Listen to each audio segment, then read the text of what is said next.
Thanks for tuning into No Wine in No Time. I'm your host Dave, and today we're going to explore a black-skin red wine grape by the name of Lemberger.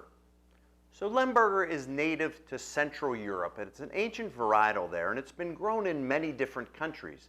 Countries such as Hungary, Slovakia, Croatia, Serbia, Slovenia, and for this exercise, Germany. So when we look at it in all those different countries, we see every country has their own name for the exact same DNA grape. So Germany has Lemberger. We also might see it called Blaufrankisch, Frankos, or Frankovka, depending on what country we're in. But the reason why the Germans call it Lemberger is they originally imported it, so to speak, from the country of Slovenia in the 1700s, and it came from the town of Lemberg. So the Germans always put an ER at the end to say it's from that town. So Lemberger, from the town of Lemberg. So when we look at this grape, it has some interesting attributes and challenges in the vineyard. So when we think the grape's cultivation, it buds early and also ripens late. So because of that, it presents some challenges to the person who manages the vineyard. So when we bud early, we're susceptible to some of those late season frosts where some of the new foliage can get nipped by the colder temperatures. When we ripen late, now we're later in the year, and in that situation, some of those fall rains come and we're more susceptible to mold and mildew, and that can always be a challenge. So when we look at Lemberger and seeing all the different appellations where it's grown, I think the best appellation is a town called Württemberg, and that's where this wine comes from. So the Württemberg area is in Bavaria, kind of in central Germany, and they really grow the best form of Lemberg. I'm not saying that the others aren't great wines, but this I think is kind of the top of the mountain. So let's talk about things that this wine may pair very well with.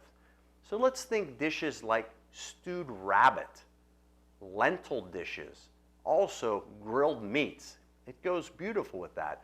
And it's because, unlike most Germanic type of reds, Lemberger has just a little bit more spiciness and a little bit more tannins and a little bit more body than some of the other ones that we see. So you're probably intrigued and interested in how this wine presents itself. So the wine I picked for you today has actually been aged a bit. It's a 2017, and it's from Schneemann. That's who the winemaker is. So let's go ahead and take a look. The first thing that we notice, the wine is clear, but it's much lighter in color. I wouldn't say that it's transparent, but it certainly is transparent around the edges with a beautiful kind of ruby or garnet robe. If we swirl to liberate the aromas, the first thing that comes out of the glass is kind of aromas of dark fruits. So let's think plums and blackberries, but a lot of spiciness coming out of here. I'm almost getting a kind of a waft of cracked black peppercorn, which really lets you know that that wine's going to be a little spicier on the palate. Let's go ahead and take a sip.